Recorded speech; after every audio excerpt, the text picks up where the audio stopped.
এই হচ্ছে টাঙ্গাইলের 201 গম্বুজ বিশিষ্ট মসজিদ। এই মসজিদটা যেমনই দেখতে সুন্দর তেমনই আছে ইতিহাস। তাই এই মসজিদ নিয়ে কথা বলবো এবং ঘুরে ঘুরে দেখাবো।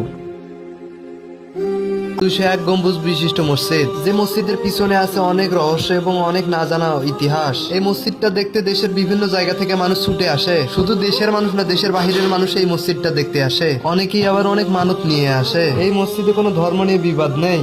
এই মসজিদ দেখতে আসে সকল ধর্মের মানুষ। এই মসজিদে অনেকে অনেক নিয়ত করে আসে। এবার চলে আসি মসজিদের বর্ণনা নিয়ে। এটি বিশ্বের সবচেয়ে বেশি গম্বুজ এবং দ্বিতীয় উচ্চতরের মিনারের মসজিদ হতে যাচ্ছে। মসজিদের মিনারগুলো 451 ফুট উচ্চতা। নির্মাণের পর্যায়ে এটি সাধারণের মধ্যে ব্যাপক সাড়া ফেলেছে। স্থাপনটি দেখতে প্রতিদিন সকাল থেকে সন্ধ্যা পর্যন্ত ভিড় জমে থাকে। এর মধ্যে মসজিদটির নির্মাণ কাজ 80% শেষ হয়ে গেছে। 15 বিঘা জমির উপর 57 তলা উচ্চতা বিশ্বের সবচেয়ে উঁচু ইটের তৈরি মিনারের মসজিদটি তো নির্মাণ করা হয়েছে মুক্তিযোদ্ধা রফিকুল ইসলাম কল্যাণ ট্রাস্টের উদ্যোগে। এটি গোপালপুর উপজেলা সদর থেকে 7 কিলোমিটার পশ্চিমে ঝিনাই নদীর তীরে অবস্থিত।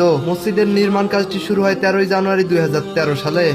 144 ফিট দৈর্ঘ্য ও 144 ফিট প্রস্থ। তৃতীয় তলায় এই মসজিদে প্রায় 20,000 মুসল্লি নামাজ আদায় করতে পারবে। মসজিদের বাইরে যেমন সুন্দর, ভিতরেও ঠিক তেমনই সুন্দর, কোনো কমতি নেই। যাই হোক, অনেক কথা বললাম, অনেক ডিটেলস দিলাম। ভিডিওতে ভালো ভালো কিছু দৃশ্য তুলে ধরা হয়, এই দৃশ্যগুলো দেখুন।